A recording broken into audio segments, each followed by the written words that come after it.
Good morning, good day, Church Day, Lord Day. I am Brother Cesar Capistrano. Muli na naman pong mag-share sa inyo ng Word of God. Ang ating pong topic sa araw neto, asin. Ano ba ito sa Biblia? Ating pong aalamin yan. Meron tayo isang talata sa araw na ito. Bago ko po basahin ang talata, tayo po ay manalangin muna. Diyos amang nasa langit, nakapangyarihan sa lahat, sambahin ang ngalan mo. Diyos Ama, maraming salamat po sa gabay, biyaya na pinagkakalob niyo sa amin sa bawat isa sa amin. Di po kami magsasawang magpasalamat, Diyos Ama. Sa muli na naman pong pagdilat ng aming mga mata, ay napakalaking biyaya po ito para sa amin.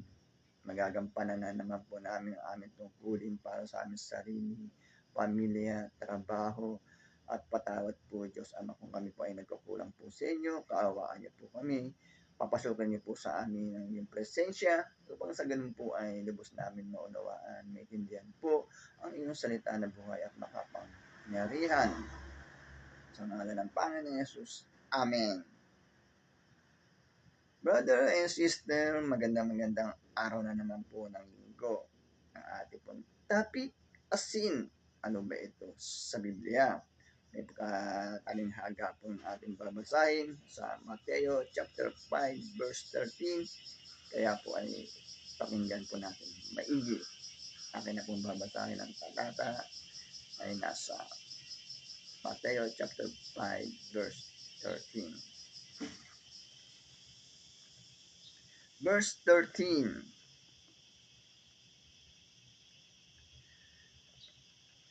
Kayo asin sa sanlibutan. Kung mawala ng alat ang asin, paano pang mapananauli ang alat nito?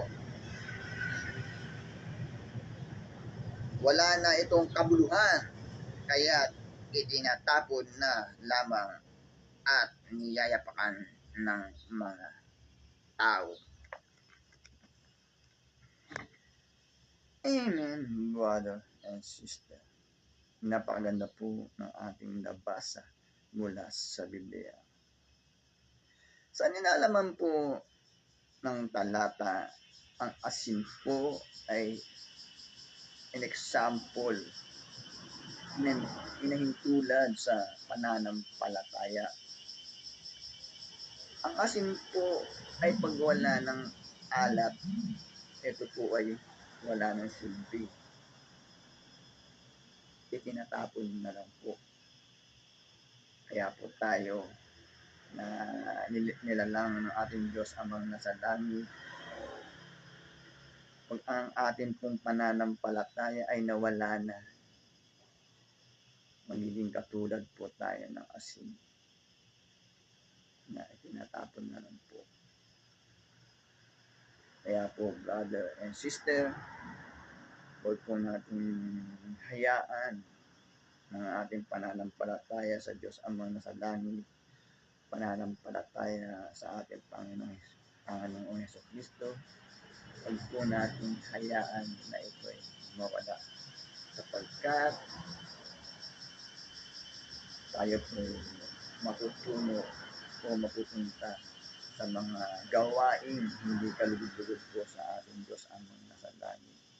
Tayo po ay mapapahamak. Tayo po ay mawawalan ng gabay ng ating Diyos amang nasa langit.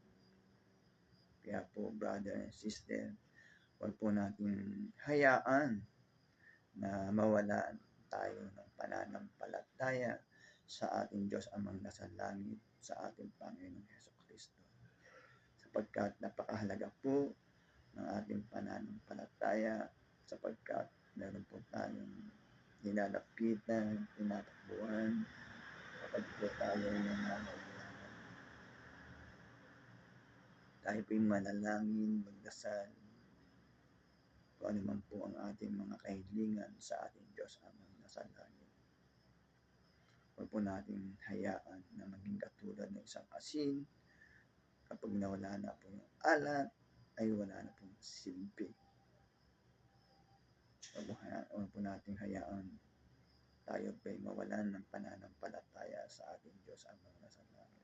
Brother and sister, napakahalaga po na tayo po ay mayroong pananampalataya sa Diyos sapagkat ito po ang daan upang tayo makasama sa kaharian ng ating Diyos amang nasa langit. Napakaganda po ng mensahe, brother and sister. Magtatapos na po yung ating topic, tayo po yung manalangin. Diyos amang nasa langit, makapangyarihan sa lahat, sambahin ang ngalan mo.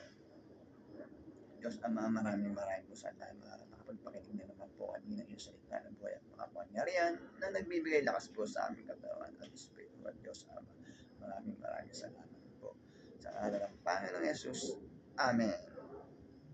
Brother and sister, maraming po salamat sa walang sawang pakikinig. Kung sa ganun po magkaroon tayo ng gabay, kaalaman at kontrol dito sa sanlibutan. Lagi po tayong mag-iingat at magdadasal. God bless to all.